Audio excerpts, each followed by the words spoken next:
Обвинителство ќе чека известување од МВР за да постапи по пријавата на Павле Богоевски за неовластено снимениот разговор, како што тврди пратеникот. Дотогаш МВР ќе истражува снимката во која Богоевски договара купување на наркотични средства и ќе утврдува дали е сторено кривично дело. Околу снимката од разговорот која беше објавена на една социјална мрежа по нападствија на ОЈО, МВР како овластен орган за откривање на сторителите на кривични дела продолжува да презема мерки и активности заради утврдување на идентитетот на сопственикот на наведениот профил на кој беа објавени снимките. Откако идентитетот ќе биде утврден и ќе бидат обезбедени релевантни докази, Министерството за внатрешни работи ќе го извести јавното обвинителство за да преземе кривичен прогон. Околу содржината на снимениот разговор, исто така ќе бидат направени проверки за да се утврди дали постојат елементи на сторено кривично дело.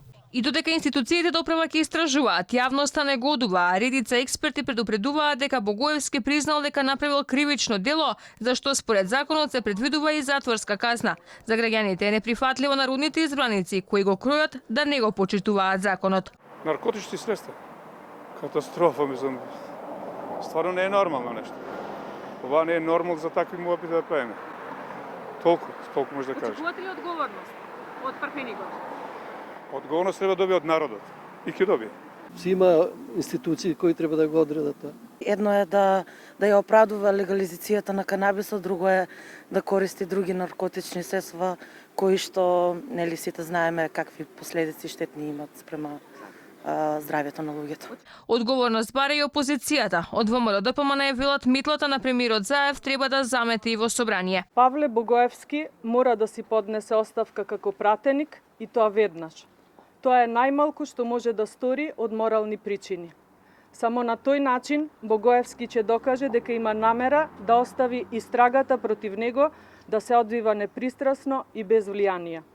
Координаторот на СДСМ пак очекува надлежните институции да го разоткријат случајот. Очекуваме сите надлежни и засегнати институции да постапат и да го разрешат случајот, особено и околу неовластеното снимање и емитување. Што се однесува до моралните аспекти, тие се на личната совест и одговорност на секој пратеник. Законите важат за сите подеднакво.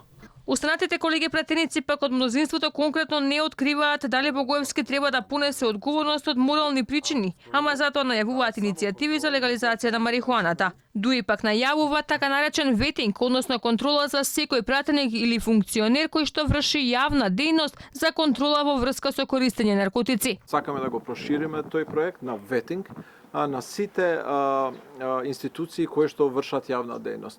Вклучително тоа да бидат и судството, обвинителството, политичките партии, сите тие личности кои што се зафаќаат да служат на јавноста, да поминат низ ветинг процедура. Ме прашувате прашање кое што се темели на некоја снимка која што е нелегално пријавена, ја не би можела да коментирам ништо кое што не е официјално документирано или што произлегува од некои официјални органи. Побаравме одговори од спикерот на парламентот Џафери. Тој пак во моментов вели дека немало основа за било каква постапка. Во овој момент нема никаков основ за било каква постапка. Председателот на собранието очекува дека надлежните институции ќе постапуваат ефикасно и целосно ќе го расчитат случајот. Богоевски вчера и сам се пријавил во полицијата, правдајќи се дека нарачувал канабис за медицински цели, ама поднел и пријава за таксистот за кој тврди дека го снимал. Снимката на Павле Богоевски експресно се расшири по социјалните мрежи, а беше обелоденета на руска социјална мрежа. Брат, шо бреш?